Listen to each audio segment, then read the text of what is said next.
Back again, YouTubers. What's up? So, want to give you guys an update on my 1964 Mercury Marauder. I don't know if you've seen the other videos, but I had mentioned in my other video that I was going to get FPA Tri-Y Headers for the 1964 Marauder. And I had them, I think I got them like around maybe May or June. And so I just got around to having them installed. I took it to a shop because I really don't have, a lot of space and time to be installing headers. I remember doing those back in high school, and man, they were such a pain in the ass. So I was like, you know what? I just take it to a mechanic and have them throw it on there. So it's a good thing I did too, because they have to weld, some new pipes and stuff. So it's 2.5 all the way out back. But let me show you what they did. Let me put the camera down real quick. All right, sorry about that. So I'll show you, the fitment and what they did, and a couple little minor things that you have to modify because it's really tight, pretty tight fit. So they didn't have to bang them, or dent them to make them fit. But you can see it's really tight, man. Like, there's not a whole lot of, room in there, on the A-arms and control arms, I mean. So, but they do fit, and they're really, man, the quality on those things is really nice, man. But you could see, let me see if I could show you. The only thing is, I had to bend the brake line because it was a little bit too close. I don't know if it comes out on the camera here, but you can kind of see it. The brake lines, they run really close to the, the headers. So I just bent it. I had to, kind of, bend it out of the way, give it a little bit more clearance. So I did that from underneath the car. Then I'll show you on this side.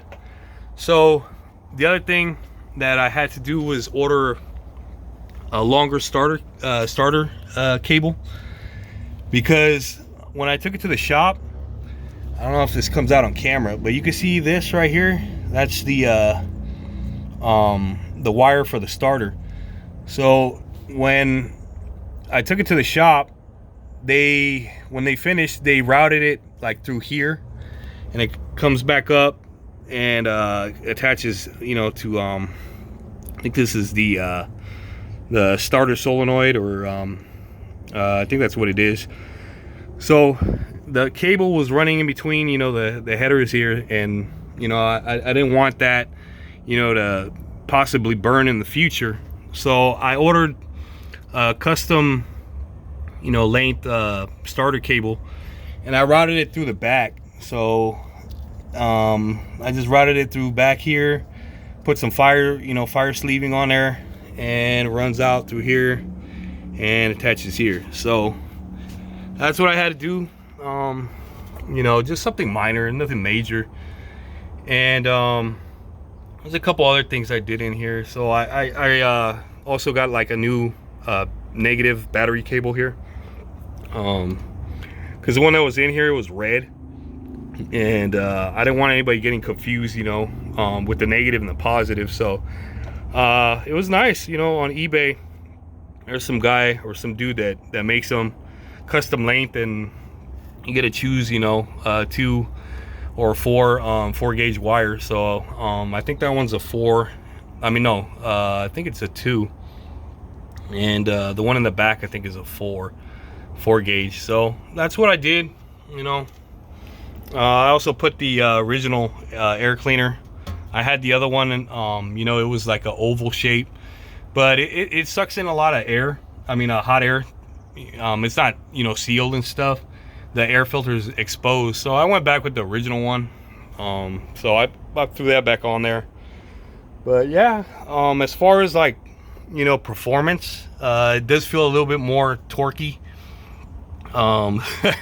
It is a FE 390, a big block, so it already has like a lot of torque in it. I think it's from the factory is like 420 or something like that for a FE 390. I forgot the specs for 64, but I mean, it definitely, feels a lot better. And, I hear the original exhaust manifolds are pretty restrictive.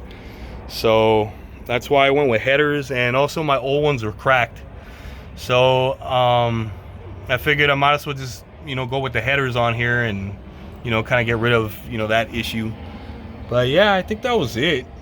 But yeah, it kind of changed the sound.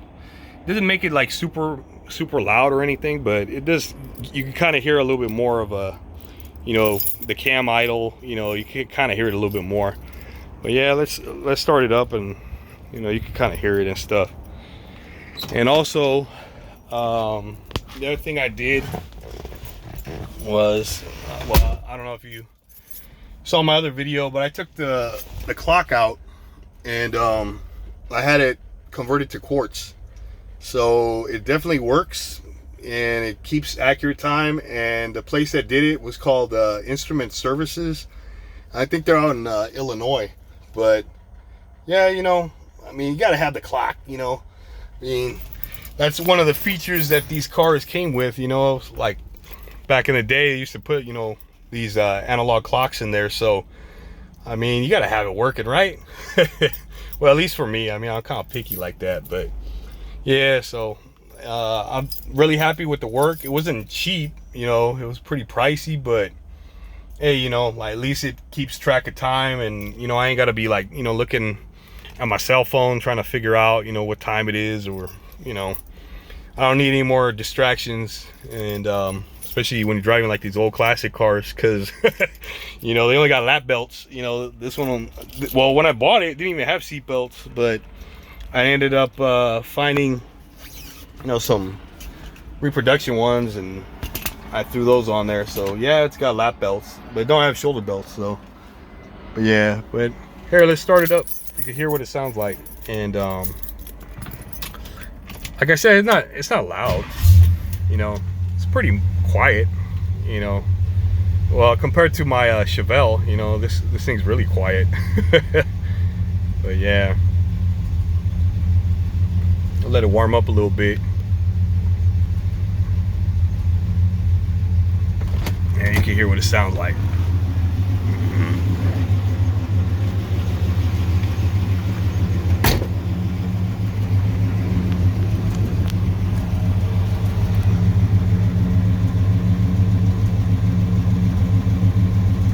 So these are Dynomax Ultraflo mufflers, and they're pretty quiet. I don't know, I might change them out in the future. I kind of want a little bit more rumble to it, but I don't know. We'll see. But yeah.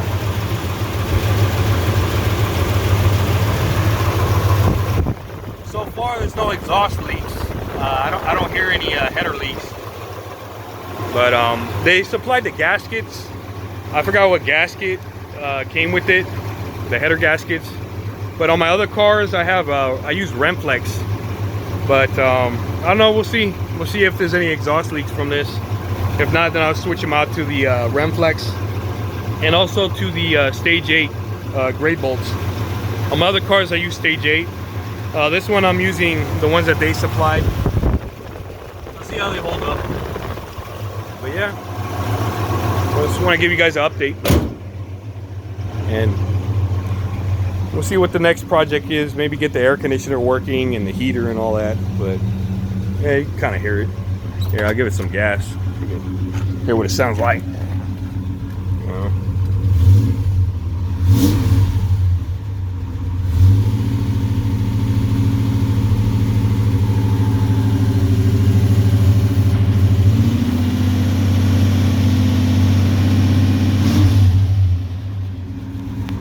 Yeah, like I said, not super loud, but it's got a little rumble, a little something there. I think when you get in the higher RPMs, that's when you really hear it.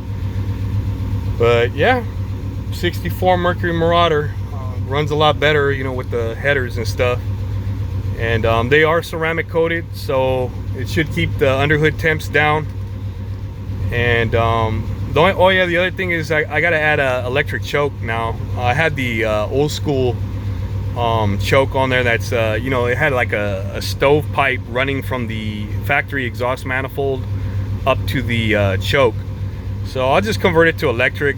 I don't know, I might do it on my own, or I might take it to a shop, but that's next. But yeah, little by little, you know. And the other thing I wanted to point out too is that, I don't know if you noticed, but there's a flasher switch here. I added that. It's not connected. That's another thing, because these cars in 64 they didn't come with hazards or emergency flashers. So I added that, and I don't know, I'll see. You know, I was gonna go with sequential tail lights maybe with the 2 in the back, but I don't know, I'll see. Figure out what I'm gonna do, and I'll show you, you know, what it looks like without the sequential, just in case if I add it. I mean, it's not gonna look that it's not gonna be that noticeable, because the Mercury Marauder only has two lights in the back. The ones in the middle are for the reverse lights. This is what it looks like when you signal though. So if I had the sequential, it's gonna go 1 2 1 2 like that, you know. So I don't know, I'll see what, you know, what I want to do in the future. But yeah, so, and then the other thing I'll probably do is make the parking lights. So these, back in 64, it wasn't mandated for them to come on with the headlights. So I'll show you what I mean. So if you put the headlights on, modern cars, you know, they keep the parking lights on with the headlights. As you can see, the parking lamps or running lamps, they're not on with the headlights. So I'll probably, you know, tap into it. That way I could get both of them to kick on like a normal car, or I mean a modern car. So yeah, because they only kick on with the parking lights. So I'll put it on park mode. You see how they're on? They're LED, but like I said, they don't kick on with the headlights. Like I said, back in 1964, it wasn't mandated. So I'll probably, you know, tap into, I think the tail lights, I'll probably tap into that wiring. That way I could get them to kick on, you know, with the headlights, just to make it more modern. But yeah, so, well, oh yeah, and I'll show you something else. Something I forgot to show you guys in my other video. The AM radio does work. It's only AM, so it's not FM, but here. Now, where Kim has an update on the South Bay. And I do have good news for Highway 17 in Campbell. This update brought to you by Dolan Law Firm. We had a crash right before him. So yeah, it does work. There's a speaker up here. Here, I'll take the dash pad off. You can see I got cracks in here, so I'm gonna get that fixed. And the speaker's right here. So yeah, it's got pretty deep cracks in this one. So I'll get that fixed. Yeah, but you see what it looks like. Yeah, but it does work. So yeah, but that's, you know, on the list, projects to get done. And eventually I want to get the interior redone. Like I said, in my other video, you can see the seats kind of falling apart. You can see all the the foams like slowly disintegrating back there. But yeah, well, hope you liked the video, and I'll keep you guys updated. All right, I'm out. Take care.